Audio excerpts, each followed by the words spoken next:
Alright, here we are. We're going to tie Garrison Doctor's little pattern called a Sweetmeat Caddis. This is a jigged caddis pupa nymph.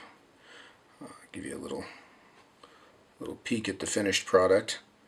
That is a pretty cool little fly, and one of the best things about it is it's a pretty simple pattern. So we're going to twist one of these up. I'm going to walk you through it, and I think you should tie some up as well.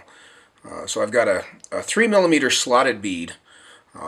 Tungsten slotted bead. This one's gold, and this is on a size 14 Hanak 450 BL, which is this wide gap, kind of turned in point jig hook, and really a pretty cool hook with that big wide gap. But I'm going to slide that slotted bead up here onto the upright, and then I've got my spool of thread doesn't have a label on it anymore, but this is 6/0 Danville in just brown.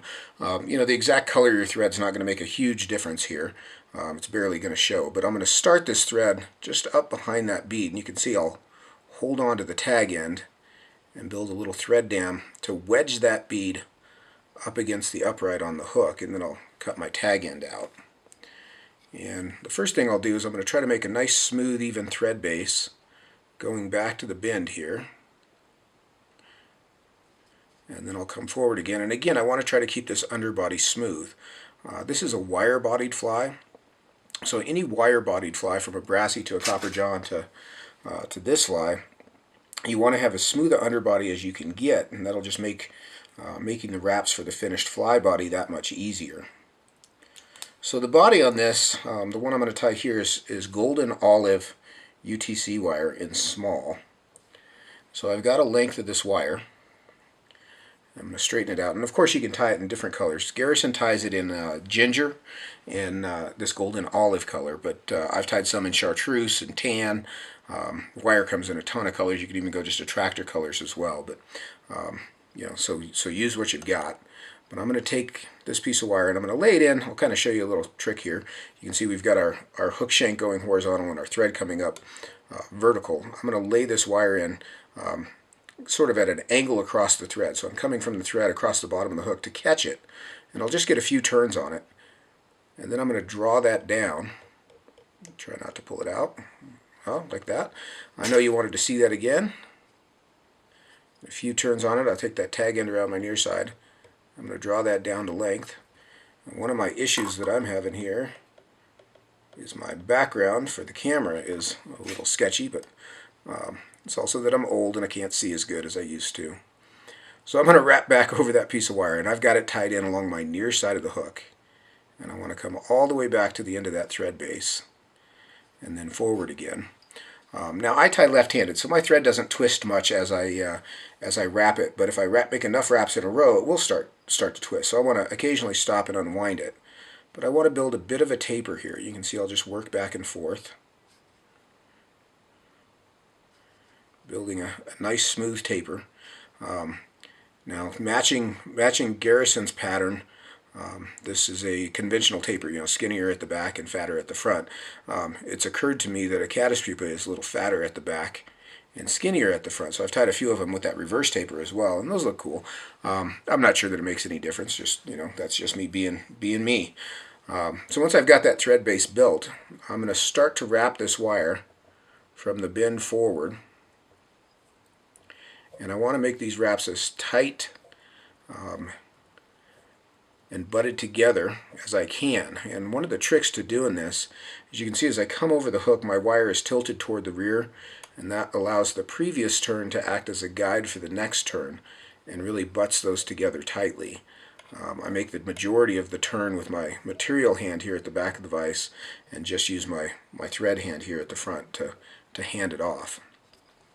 I'll tie that wire off with a few turns and then just helicopter the end to break it off. Now we're going to put in a little bit of a collar, and this is going to be Ice Dub in UV brown. And I'm just going to take a tiny little pinch. I even kind of tear it off there a little bit. Not too much there. And I'm just going to make a little ball of this dubbing. I'm going to dub it down very tightly on my thread, but I don't need much of it. It's easy to overdo. And this is a fairly coarse dubbing, so it's not going to go on It's not going to go on super tight regardless. I'm just going to make a little ball there, like so. It actually just occurred to me that if I look at this fly on the monitor, I can see it better than I can with my eyeball because of my background here. But so now as we get toward the wing on this fly, what we're going to do is we're going to take two CDC feathers, and I want to pick out two nice ones here. These two will do just fine. Let's see, let's do these two. And it really sort of depends on the density of your CDC feather.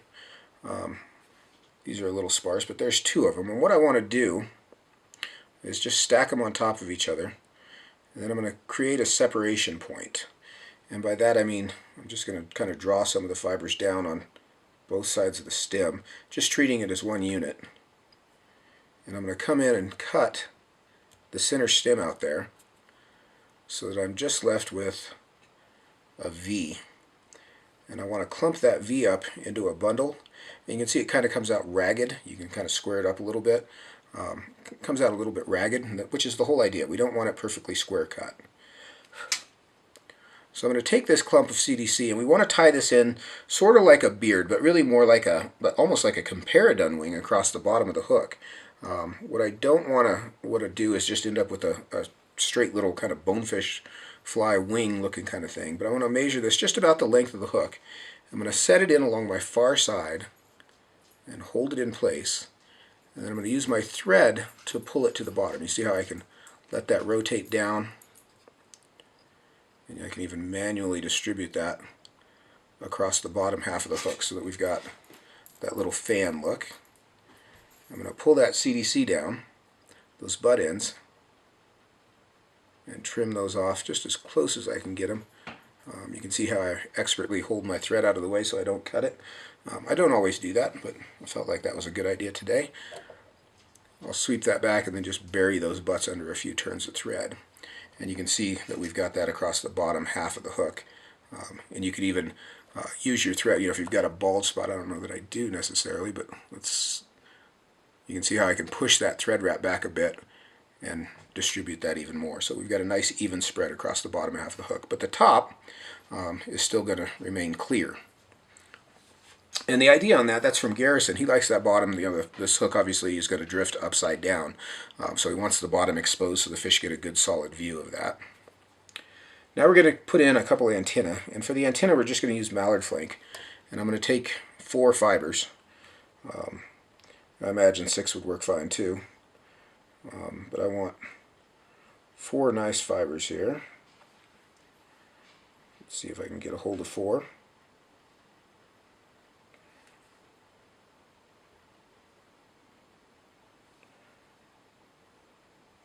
I think I've got that 4 there. I might actually have 6, but at any rate, it doesn't make a big difference. Just, you can see little small clump there. Definitely see 3 there on the monitor on one side. We're going to go with that. And I'm going to lay these in along the sides of the hook. I'm going to push them back so they're just a little bit longer than the hook. And then I'm going to turn them just slightly toward me. So you can see I'll tilt my hand toward me so that my far side's a little high and my near side's a little low. And I'll hold those in place and take my thread over them. And that should let the thread roll them into place where they're along either side of the hook. Now I can separate those butts. You can see that far side's a little high. You can see I can just pull up on that, kind of tweak that into position. Same thing here on my near side. Get those anchored down with a couple more turns. And any place I've got these long butt ends that stick out when I'm tying, especially mallard flank, it's such a tapered, fine, thin feather. I'll fold that back and catch it with the turn. I'll do that on both sides. That just helps to anchor those in place. And then I'll trim those out. Just the tips of my scissors there.